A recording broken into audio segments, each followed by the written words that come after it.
ब्राह्मणों के आराध्य और भगवान विष्णु के छठे अवतार भगवान परशुराम की जयंती परसों है। यानी 22 तारीख को उनका जयंती होना है और उस जयंती के अवसर पर बेनीपट्टी प्रखंड के देपरा गांव में भव्य तैयारी चल रही है। उनके जन्मोत्सव मनाने के साथ साथ उनका जो भव्य प्रतिमा की नींव रखी गई थी यहाँ के ग्रामीणों के द्वारा, वो मूर्त रूप ले चुका है। आप हमारे पीछे देख सकते हैं कि जो यहाँ के कलाकार हैं, जो लगातार लगे हुए हैं मूर्ति को, उनका जो मूर्त रूप है उसको देने में। और ये बेनीपट्टी प्रखंड की बात करें फिलहाल, या मधुबनी जिले की बात करें, शायद ही कोई स्थान होगा जहाँ पर भगवान परशुराम की इस तरह की प्रतिमा कहीं पर स्थापित हो। तो ये कीर्तिमान कहीं ना कहीं बेनीपट्टी प्रखंड के देपरा गाँव वासी और देपरा गाँव के नाम होने जा रहा है। और इसका जो एक तरह से मूर्त रूप से अनावरण कह सकते हैं, या सबके लिए पट खुल जाएगा भगवान परशुराम का, वो 22 तारीख उनके जन्मोत्सव का दिन होगा।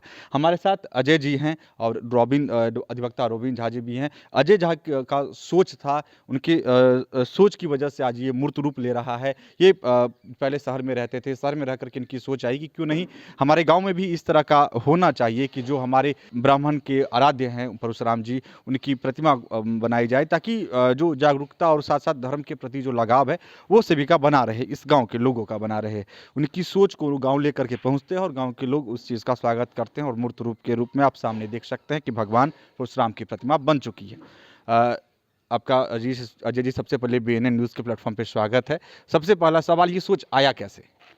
हम पूना में रहते थे, वहाँ पे छोटे छोटे जो अपना ब्राह्मण लोगों का जो ये है समूह है, वहाँ पे अच्छा खासा उनका जो है समूह से काम करने का जो तरीका है बहुत अच्छा है।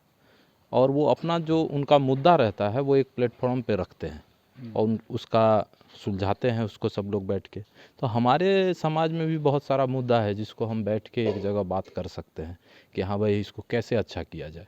तो उसको अच्छा करने के लिए तो 10 गांव के लोग जो हमारे बूढ़े हैं, बुजुर्ग हैं, जो हमारे दोस्त हैं, जो हमारे बड़े भाई हैं, वो एक जगह जब हम लोग बैठेंगे तब तो उस मुद्दा पे बात कर सकते हैं। तो उसको बैठने के लिए हमें एक जगह चाहिए, एक प्लेटफॉर्म चाहिए। वो प्लेटफॉर्म कैसे तैयार होगा? तो हम बोले कि यहाँ पे जयंती किया जाए। तो जयंती अपना एक मूर्ति बनाया जाए परशुराम भगवान का।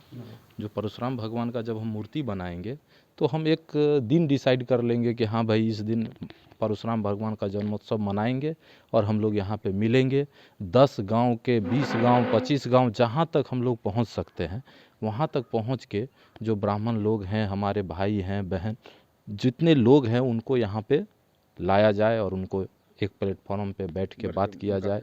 और उसका जो भी प्रॉब्लम हमारे समाज में है उसको एक जगह बैठ के हम बात कर सकते हैं। और अच्छा चीज़ हम जैसे मेरा सोच है वो मैंने बोला, और बहुत सारे लोग होंगे उनके मन में भी बहुत सारा सोच होगा जो बोल नहीं पाते हैं, कहाँ बोलेंगे, किसके पास बोलेंगे। तो एक प्लेटफॉर्म है यहाँ के वो बोल सकते हैं। तो अजय जी, जैसा कि मुझे याद है कि इसी तारीख को पिछले साल इसका शिलान्यास हुआ था और उसमें भी भीड़ अच्छी खासी जुटी थी, हाँ, प्रचार प्रसार अच्छा खासा हुआ था। बहुत सारे इस लोग बार आए। की क्या तैयारियां हैं?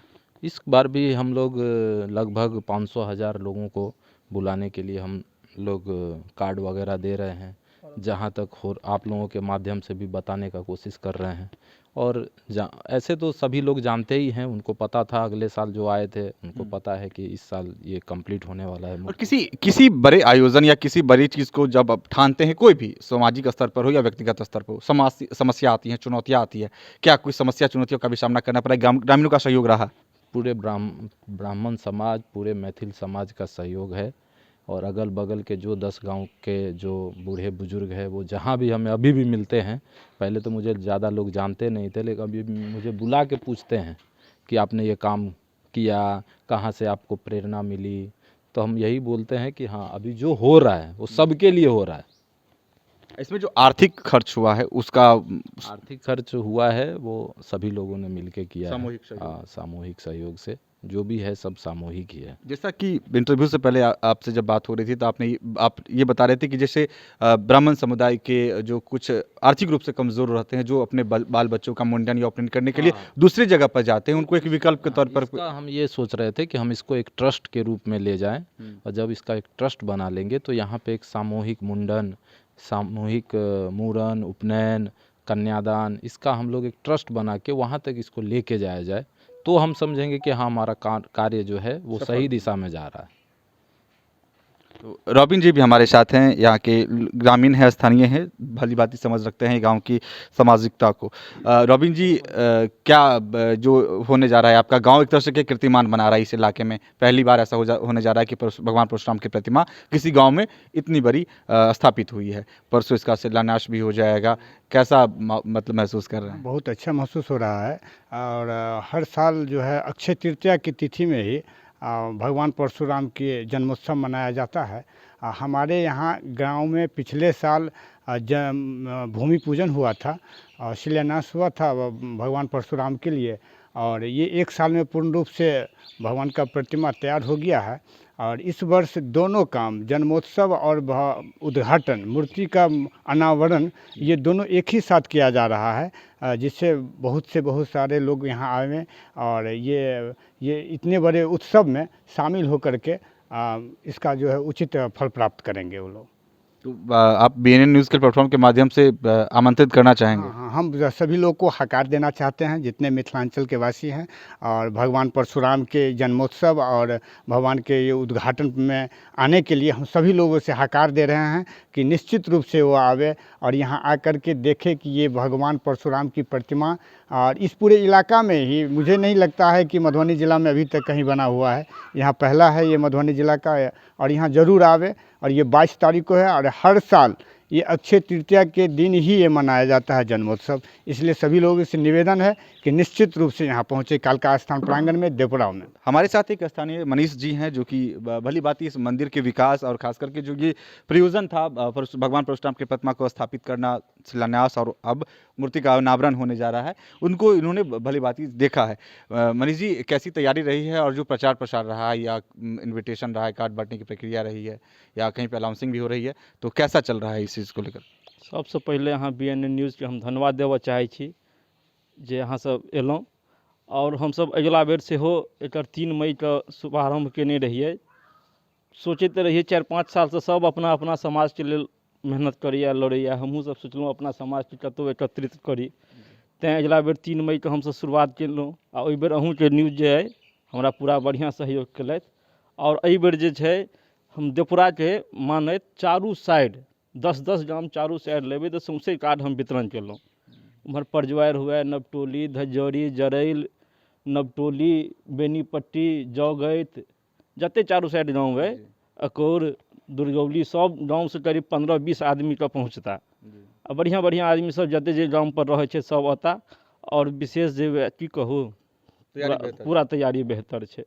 तो ये मनीष जी हैं जो तैयारी के बारे में बता रहे थे कि अगल बगल के जितने भी बुद्धिजीवी लोग हैं जो इन सामाजिक आयोजनों में भाग लेने की इच्छा रखते हैं, उन तमाम लोगों को आमंत्रित किया गया है। और उम्मीद भी की जा रही है कि जो भीड़ थी एकत्रित हुई थी जो शिलान्यास के समय में, उससे अधिक भीड़ यहाँ पे देखने के लिए मिलेगी कि उत्सव के तौर पे इस अवसर को मनाया जाएगा। हम एक प्रश्न लेना चाहेंगे अजय जी आपसे कि देवपुरा जो गाँव है, उस गाँव में अन्य जाति के भी लोग रहते हैं, सिर्फ ब्राह्मण ही नहीं रहते हैं। ब्राह्मण का आराध्य देव परशुराम है, तो सामंजस्य बनाना क्या कितना आसान या कितना मुश्किल भरा ये चीज़ होता है? जो मूर्ति है, मूर्ति से पहले देख रहे होंगे यहाँ पे एक फ्लैक्स है लगा हुआ। ये फ्लैक्स को हम लोग दुर्गा पूजा जब हमारा चल रहा था यहाँ पे, तो फ्लैक्स हम लोग सिर्फ लगाए थे। तो फ्लैक्स लगाने के बाद हम लोग तो उसको पूजा शुरू किए फ्लैक्स लगा के। परशुराम जी की फ्लैक्स वाली तस्वीर हाँ लगा दिए। तो उसमें दुर्गा पूजा में जितने भी लोग आते हैं यहाँ अगल बगल के गांव से, हर जाति वर्ण के लोग आते हैं। और हर जाति वर्ण के लोग काली जी को भी पूजा करते हैं और परशुराम भगवान को भी पूजा करते हैं। तो उसी से अब किसी को पूछने का ज़रूरत ही नहीं है फिर उसके बाद, क्योंकि हम देख रहे हैं कि सामने सब लोग पूजा कर रहे हैं, सबका सहयोग है। और फिर हम जाके जब गांव में घूमे, पूछे, तो वो उन लोगों ने हाँ क्यों नहीं, जितने भी देवी देवता रहेंगे वो सबके कल्याण के लिए ही है ना। ये कह सकते हैं कि आपके गांव में सभी जातियों में आपसी सामंजस्य बरकरार है? हाँ बिल्कुल बिल्कुल, सबका सहयोग है, कोई भी विरोध नहीं है। तो ये बेनीपट्टी प्रखंड का देवपुरा गांव था जहां पर हम पहुंचे थे, जहां पर भगवान परशुराम जो कि ब्राह्मणों के आराध्य देव हैं और भगवान विष्णु के छठे अवतार हैं, उनका 22 तारीख को जो यहाँ पे प्रतिमा है वो अनावरण होगा, वहाँ पे पूजा होगी उनके जन्मोत्सव के मौके पर। और अजय जी थे हमारे साथ, मनीष जी थे और एडवोकेट रॉबिन झा भी थे। और जैसा कि अंतिम सवाल पर अजय झा ने बताया कि ग्रामीणों का जो सामंजस्य है, कई जाति के लोग इस गाँव में रहते हैं, लेकिन एक नया परिचय है, नायाब एक तरह से कहें कि कीर्तिमान इस गाँव ने बनाया है कि इलाके इलाके में कहीं पर भी भगवान परशुराम की इतनी बड़ी प्रतिमा नहीं थी, वो देपरा गांव में अब होने जा रहा है और सभी जाति के लोग यहाँ पर इस मंदिर में पहुँचते हैं और पूजा पाठ करते हैं, भगवान का चरण वंदन करते हैं। तो ये कहीं ना कहीं बहुत बेहतर है। इस आयोजन में आप भी आ सकते हैं, शरीक हो सकते हैं। बेनीपट्टी प्रखंड से महज 5 से 6 किलोमीटर की दूरी पर देपरा गाँव स्थित है, जहाँ पर आसानी से पहुँचा जा सकता है। सड़क मार्ग भी सुलभ है।